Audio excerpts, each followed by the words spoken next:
Que Sébastien a un gros planning comme tous les cadres du Rassemblement national. Je tiens tout d'abord à vous remercier de votre présence ici et à remercier tout particulièrement Sébastien qui est vice-président de l'Assemblée nationale, ce n'est pas rien, et vice-président du Rassemblement national aussi. Sébastien, pour l'anecdote, quand en 2020 j'ai choisi de rejoindre et de me rallier au Rassemblement national, après Marine Le Pen, c'est la deuxième personne qui m'a appelé, toujours de manière très bienveillante, en me disant de quoi tu as besoin, et tu vas voir, tu rejoins le Rassemblement national, sois prêt parce que ça va souffler fort. Je confirme, 6 ans après, les propos de Sébastien étaient justes, ça souffle fort, mais ça souffle fort aussi aujourd'hui pour nous, dans le cadre de cette élection, puisque vous le savez, nous sommes en position de conquérir la mairie dimanche soir. Ça ne dépendra que de vous et que de la volonté des Sétois. Je m'exprimerai un petit peu plus longuement sur nos arguments, mais tout d'abord, je passe la parole à notre invité d'honneur, que je remercie encore une fois d'être là, Sébastien. Merci mon cher Sébastien. Merci dans le cadre de la petite tournée que je faisais dans le sud, dans le cadre du second tour des élections municipales. Je pensais qu'il était peut-être utile, en tous les cas amical, et en tous les cas qu'il était de mon devoir de passer à 7 quand j'ai vu les résultats que vous aviez faits dimanche soir dernier.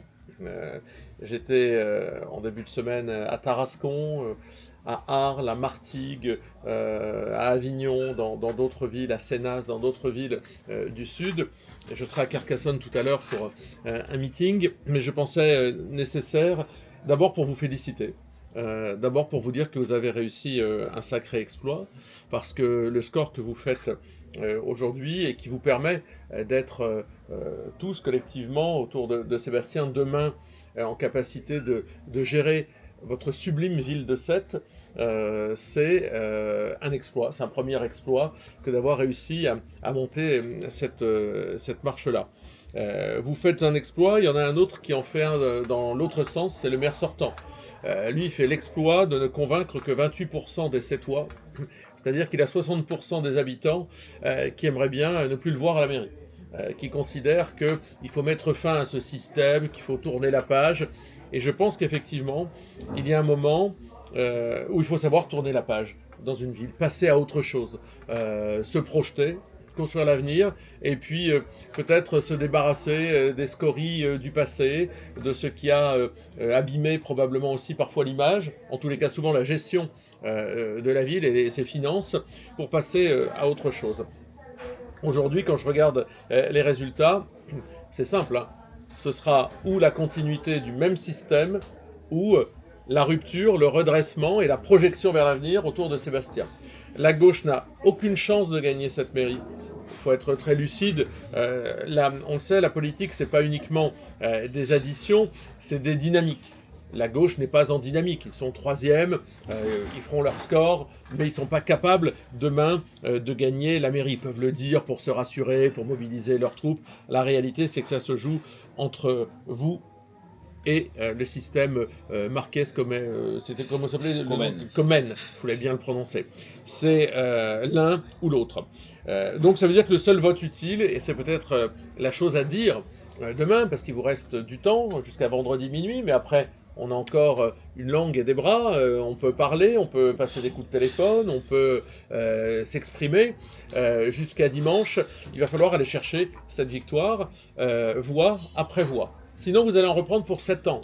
Et c'est peut-être aussi ce qu'il faut dire aux habitants. Il ne s'agira pas de se réveiller lundi en disant les voisins ne sont pas allés voter, les gamins n'étaient pas là ce week-end, les amis qui pensent comme nous ont oublié d'y aller. C'est maintenant que ça se joue. Et moi, ce que je vous invite à faire, c'est évidemment, comme on le fait quand on est un militant, moi je reste un militant, c'est prendre à partir d'aujourd'hui votre carnet d'adresse, votre carnet de téléphone, et puis de regarder qui vous connaissez, et puis d'appeler les gens en leur disant dimanche, il faut saisir notre chance. Parce que je pense que c'est vraiment une chance à saisir. Sète a été abîmé par le système du maire sortant, le système Marquez. Sète a été endetté. Sète a perdu du temps finalement pour les années à venir en étant géré de cette façon-là. Il faut maintenant se projeter sur l'avenir avec un maire sérieux qui a une expérience, c'est le cas de Sébastien. Sébastien, aucun problème à enfiler demain l'écharpe de maire. Il sait ce que c'est. Il sait ce que c'est que gérer une mairie, il sait ce que c'est que gérer des hommes, il sait ce que c'est que gérer des services techniques, il sait ce que c'est que gérer une police municipale. Et ça, c'est déjà aussi un point qui est tout à fait positif. Il a l'expérience, il a le programme, vous avez le programme, parce que je l'ai sous les yeux. Et j'ai vu qu'il n'y a pas simplement, souvent on dit oui mais au Rassemblement National ils ont un programme national, mais il y a une déclinaison très concrète des préoccupations pour Sète, pour les quartiers, qui n'est pas la même que dans les villes d'à côté. Vous avez aussi effectivement un programme local qui est très abouti, et je pense que c'est ce qui vous permettra de convaincre les gens de votre sérieux. Et puis, évidemment, c'est une chance, je crois, de se dire que la ville de Sète, dans la même dynamique que Agde demain, parce que Aurélien, votre député, va devenir maire d'Agde, il est parti pour, eh bien, vous puissiez être dans cette même dynamique.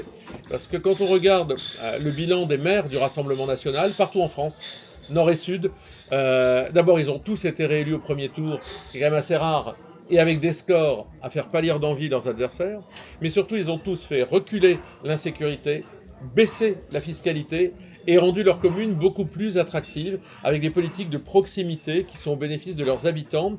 Et c'est non seulement reconnu par ceux qui les soutiennent, mais enfin c'est reconnu par leurs électeurs. Quand vous êtes réélu, je crois que le plus haut c'est Ludovic Pajot dans ma région des Hauts-de-France, à Bruay, quand vous êtes réélu, ville de 20 000 habitants, à 81%, c'est qu'a priori vous avez convaincu. Style Briouat 78, mais on peut regarder ce qui s'est passé. Hier j'étais à côté d'Avignon, à Morières les Avignons je crois 66%, Chaudon à Beaucaire, on est vraiment dans des scores très élevés. Ça veut dire que les habitants sont convaincus quand on arrive aux affaires. Et moi je crois que c'est aussi notre marque de fabrique, et on le sera aussi je crois en 2027, parce que c'est une étape aussi vers 2027, quand on arrive aux affaires, on réussit à convaincre, parce qu'en fait on ne mène pas la même politique, et surtout on a la culture du résultat. Nous, nos électeurs, ils sont plus exigeants, et ils ont bien raison, que les autres, parce que on les a tellement trahis, on leur a tellement menti, on leur a tellement raconté n'importe quoi pendant des années, qu'effectivement, ils sont prêts à nous faire confiance, à la condition que ça marche vraiment. Donc on a ça un peu comme une épée de Damoclès au-dessus de la tête, il faut que ça marche. Et avec Sébastien, moi je sais que ça va marcher, ça va fonctionner. Il a la connaissance de cette ville, il est né rue Maurice Clavel, il a assumé des mandats d'élu, c'est un meneur d'hommes, il a cette solidité, et il va falloir que les Sétois se saisissent effectivement de cette chance. Allez parler aussi aux électeurs, aux colistiers de M. Peintre, qui a fait une proposition au premier tour, qui n'est pas candidat au second tour, mais qui porte en lui aussi une volonté de changement, sinon il n'aurait pas été candidat. Et ces électeurs, s'ils ont voté pour lui, c'est qu'a priori, ils n'avaient pas envie de voter pour le système Marquès. Il faut aller parler à ces électeurs avec respect, avec courtoisie. Ils ont participé au débat public, ils ont exprimé une opinion, il faut les entendre, parce que lorsqu'on est maire de tous les habitants, même ceux qui n'ont pas voté pour vous. Et donc je pense qu'il faut vraiment aller chercher les électeurs de M. Peintre. Je pense qu'on a beaucoup de choses en commun. Je pense que le programme, l'expérience, la façon de gérer la ville peut peut-être les réconcilier avec l'envie qu'ils aient de participer demain. Il faudra les entraîner aussi dans ce mouvement de participation, même s'ils ne sont pas au second tour. En tous les cas, je pense qu'il faut aller leur parler aux abstentionnistes. Il y en a encore 37%. Ça fait du monde, hein. Ça fait du monde à aller chercher. C'est l'avenir de leur ville qui se joue.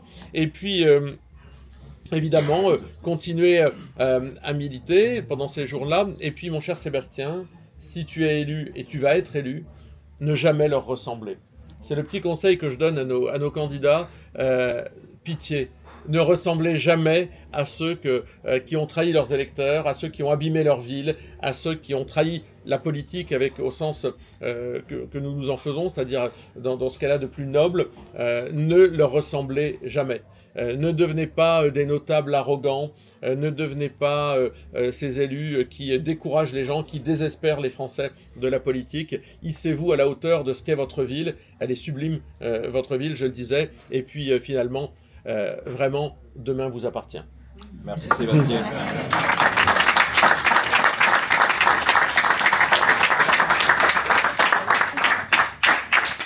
Merci Sébastien. Sébastien vous l'a dit, nous avons toutes les capacités de gagner. Déjà, nous avons 3 raisons de gagner. La première, c'est que Pascal Pendre, de manière très courtoise, a décidé de se retirer des élections pour ne pas figer le score, vous le savez, on a échangé ensemble, on a discuté de propositions. Il n'a rien demandé. Il n'a rien voulu. Et ça l'honore, ça veut dire qu'il n'était pas là pour un poste, mais qu'il était là pour agir. La deuxième des raisons, et je les salue aussi, c'est le désistement de Sébastien Denaja qui n'a pas voulu s'allier avec LFI, alors que dans des villes comme Toulouse, le fleuron de l'aéronautique, nous avons le danger de LFI par rapport à ces alliances qui sont machiavéliques. Et je peux vous dire que beaucoup d'électeurs de Sébastien Denaja ne voteront pas pour LFI et ne voteront pas pour un système qui a constamment dénigré Sébastien Denaja en conseil municipal lors de ses interventions. Nous ne partageons pas le même avis avec Sébastien ni les mêmes visions politiques, mais ses interventions ont toujours été courtoises et pertinentes, et il faut lui rendre hommage pour cela. Alors, le camp Comène-Marquez ne s'y trompe pas. Dès le début, dès son annonce de candidature le jour de l'ouverture de sa permanence, il a craché à la figure des 9143 électeurs qui ont élu Aurélien Lopez Ligori. Et aujourd'hui, il nous crache encore à la figure en disant que nous serions incompétents. Mais ce n'est pas moi qui ai ruiné le FC7 quand j'étais adjoint. Lui l'a fait. Hervé l'a fait, puisqu'il le dit tout le temps. Ce n'est pas moi qui ai mis la ville à sac avec 1 million d'euros d'épargne nette alors qu'on a un budget de 149 millions d'euros et que nous avons le 3e taux de fiscalité dans nos strates pour les villes moyennes. C'est-à-dire qu'on impose un maximum les gens, mais on crame la caisse, comme je le dis, depuis des années. Donc il continue à menacer des gens à l'île de Thau, parce qu'ils veulent le communautarisme, et comme il les laisse dans la misère, ils croient que tout leur est dû là-bas. Il continue en agitant le chiffon rouge et en disant à vous, nos électeurs du Rassemblement National, mais vous savez, nous on n'a rien contre le Rassemblement National, mais si vous ne votez pas pour nous, vous aurez LFI. C'est faux. LFI était arrivé 3e, c'est la première fois dans l'histoire de 7 que le PCF, ses associés, est arrivé 3e. C'est la première fois dans l'histoire de 7 que le Rassemblement National est 2e. La dynamique, c'est nous. C'est pas quelqu'un d'autre. Et les gens ont un choix très clair aujourd'hui. C'est nous, ou le système, ou le chaos. 71% des électeurs se sont prononcés contre Comène-Marquez dimanche soir. On ne dirige pas une ville avec 71% de Sétois contre soi. Ce n'est pas vrai. Je dis à ces Sétoises et ces Sétois, libérez-vous. Je dis aux Sétoises et aux Sétois qui se sont abstenus, venez voter. Libérez 7. Nous ne sommes peut-être pas d'accord sur tout, mais nous aimons tous 7 et vous aurez 7 ans pour juger. Là, vous avez eu 25 ans pour juger. Et le score est sans appel. Les jurés ont parlé, 71% disent coupable. Ils disent qu'on n'a pas de programme. Sécurité. Nous avons un programme. Commissariat L'Île de Thau, lui, il n'en veut pas. Police municipale 24 heures sur 24, il n'en veut pas. Pour un ancien gendarme mobile, je me demande finalement ce qu'il veut faire. Fiscalité, vous le savez, au Rassemblement National, c'est notre marque de fabrique. Baisser la fiscalité et s'engager surtout à ne pas l'augmenter. Maison de santé, parce que on le voit, ne serait-ce que dans cette salle, nous avons tous les tempes grisonnantes. Et nous avons une ville de seniors, faute de développement économique. 5 médecins vont prendre leur retraite cette année sur 7. Ils ont environ 1500 à 2000 clients. Chacun. Ça fait 10 000 personnes sans médecin. Si on ne se remue pas pour trouver des médecins et les attirer, ça sera un désert médical, mais surtout un malheur social et sociétal. Nous avons une équipe de pros, vous le savez, tout le monde me le disait, Sébastien, quand est-ce ta liste? Quand est-ce que tu vas la sortir? Et je disais à tout le monde, même à mes autres colistiers, je prends mon temps, je les sélectionne parce que je me prépare à diriger la ville de Sète et je veux des professionnels. 3 anciens chefs de service à la mairie, dont l'ancien chef de service de la police municipale, de la DRH et de la DPU. En sport, Eric Isola, ancien capitaine emblématique du FC7, lui il l'a pas coulé. un ancien DRH de la CCI qui est ici, un chef d'entreprise qui est là avec Pierre Bastide-Dizard de Nouvelle Énergie aussi, c'est une liste ouverte. Il y a des encartés RN, mais il y a des gens de tout horizon politique, même des personnes qui étaient sur la liste de Sébastien Denaja et qui après, quand elles m'ont rencontré, m'ont dit Sébastien, j'ai envie de te rejoindre. Donc nous sommes une équipe de France, nous sommes une équipe gagnante, nous sommes l'équipe de 7.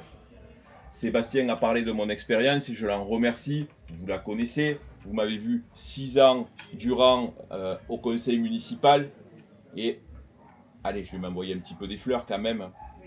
Il n'y a pas grand monde qui pesait autant que moi dans les débats, qui donnait autant d'arguments et qui prévoyait l'avenir comme il s'est déroulé. Puisque l'avenir pour les Sétois qui voteront Marquez, c'est une hausse des impôts immédiate. Parce qu'ils n'ont plus un sou. Nous ferons des efforts. 1,5% d'économie sur la masse salariale. Sur 140 millions d'euros de budget, ça parle. Ça veut dire que nous remonterons l'épargne nette à 10 millions. L'économie, nous la ferons en ne faisant pas des dépenses dispendieuses. Pas de pont avec des miroirs à 700 000 euros. Sébastien, le pont que tu as vu qui brille quand tu rentres dans le 7, 1,2 million, les miroirs ont coûté plus cher que le pont. Et le jour même où nous votions, enfin ils votaient, pardon, une hausse des impôts, ils achetaient 1 200 000 euros de statues. Les statues façon Goldorak sur la promenade du Lido. Excusez-moi, je ne sais pas qui ça attire. Pour moi, ça n'attire pas, ça défigure même. Donc, ils ont un grave problème. À revendre, ce ne sera pas facile à revendre en plus. Non. Je pense qu'elles finiront au service technique un jour, rouillées par la mer, malheureusement, mais c'est notre argent qui sera dilapidé par contre. Donc vous l'avez compris, nous allons remettre de l'ordre, sans violence, sans vouloir renverser la table, mais nous allons remettre de l'ordre dans la rue, en chassant la DZ Mafia de l'île de Thau, puisque nous sommes gangrénés par la DZ Mafia. Sur 6 caméras à l'île de Thau, il y en a déjà 3 qui sont en panne, soi-disant. Et nous allons mettre de l'ordre dans les comptes. Et ensuite, nous allons redonner de l'espoir aux employés municipaux qui aujourd'hui sont en souffrance, vous avez vu ma vidéo, et qui ne cessent de m'appeler pour me dire « Sébastien, on en a marre de ces menaces, sauve-nous de ça, nous sommes des agents administratifs, nous ne sommes pas des militants. » Alors mes amis, dimanche, on a un seul rôle, vous avez un seul rôle jusqu'à dimanche. Il faut mobiliser le matin, le midi, le soir. Nous avons les cahiers d'émargement à notre permanence. Je vous invite à venir, à prendre le téléphone, à appeler vos amis, vos cousins, vos sœurs, vos nièces, qui vous voulez, pour les convaincre d'aller voter. Avec ma petite personne, en faisant ça hier, j'ai récupéré 606 personnes. 606 personnes. Imaginez. Nous avons le seul potentiel de voix en réserve que personne n'est. Pascal est un ami, je vous l'ai dit, je discute avec chacun d'entre eux. Ils partagent notre avenir et je leur ai proposé de reprendre ce qui a été fort pour eux et qui n'était pas dans notre programme, à notre compte et de le travailler ensemble. J'ai proposé aux colistiers et colistières de Pascal de nous rejoindre dans des comités de quartier, dans des conseils de quartier. Ils auront leur place pleine et entière parce que je ne veux pas diriger 7 contre les Sétois comme c'est fait depuis 25 ans, mais pour les Sétois. C'est pour ça que notre liste s'appelle 7 rassemblés. Le résultat, il est simple. Nous allons gagner ou perdre à 300 ou 400 voix près. C'est les analyses que nous faisons avec 70% de taux de participation. Et Damien sait que je ne me trompe jamais sur le taux de participation. C'est notre joke ensemble. 35 bureaux de vote. C'est 10 voix par bureau de vote. Être vigilant dans les bureaux de vote et s'il y en a qui peuvent s'inscrire pour nous aider dimanche, on a besoin de vous, j'ai besoin de vous, Seth a besoin de vous. Francis est là pour ça. Vous ne pouvez pas rester toute la journée, soyez scrutateurs, c'est pas un problème, on surveille le soir. Mais nous avons besoin de vous pour gagner chaque voix.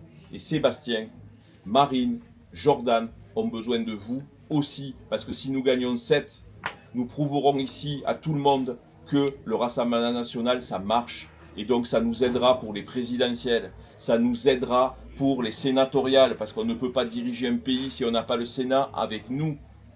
On a déjà Aurélien. On a vu ce que ça avait donné. Aujourd'hui, il faut continuer à transmettre ça. Et seul vous pouvez nous aider à ça en faisant triompher vos idées. dites-le à vos amis, c'est bien de râler devant CNews, c'est mieux d'aller voter. Merci beaucoup.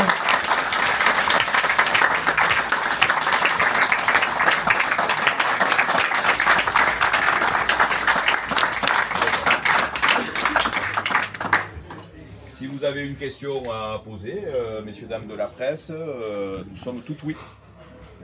Moi j'ai une question, parce que vous présentez ça comme un duel entre Marquez et vous, mais finalement il y a 8 points qui vous séparent, alors que de Laura Seguin, vous avez seulement 40 voix qui vous séparent d'elle. Donc finalement, est-ce que le duel il va plutôt avec Laura Seguin, lequel arrivera à rattraper cet écart-là par rapport à M. Marquez? Ben, vous savez, moi je me fie à l'histoire. Parce que l'histoire, quand on l'oublie, on se condamne à la revivre. C'est ce que disait Victor Hugo. On n'a jamais vu un troisième gagner une élection. Ça a toujours été le premier ou le second qui gagne une élection. Et quand je fais de l'arithmétique, si j'accumule les voix de Pascal Pentre et de Sébastien Pacul, elles sont toujours supérieures aux voix de Sébastien Denaja et aux voix de Laura Seguin. Et le seul qui n'a pas de réserve de voix dans tout ça, il s'appelle Hervé Marquez. C'est aussi simple que ça, c'est sans prétention. Et après, vous le savez, le deuxième a une dynamique, et si vous venez sur les marchés, vous le verrez. Le troisième, il n'a plus de dynamique, il cherche les voies, il cherche son souffle. C'est comme à la fin d'une course. T'as d'autres questions? Philippe, je ne sais pas s'il est dans le coin. Tu as une question? Est-ce que tu as une idée des actions sur tes 100 premiers jours, par exemple? Oui. La première action, c'est un audit des finances. D'accord? Puisque je veux savoir où on va, puisque tu connais le budget, puisque tu as suivi ça dans la presse. Hein. Je suis contraint avec 100 millions d'euros de dette, je suis contraint avec 1 million d'euros d'épargne, donc on n'a pas droit à l'erreur. Et à partir de là, je veux savoir où est passé l'argent, et notamment, puisque le parking est livré, je vais demander si M. Sabatier a reçu la facture qu'il attendait. Et cette facture qui est passée de 7 millions à 17 millions d'euros, il va falloir m'expliquer où sont passés les 10 millions d'euros. Et nous engagerons les responsabilités de tout un chacun là-dessus. Parce qu'on ne rigole pas avec 10 millions d'euros qui appartiennent au C3. La deuxième action, c'est que je ferai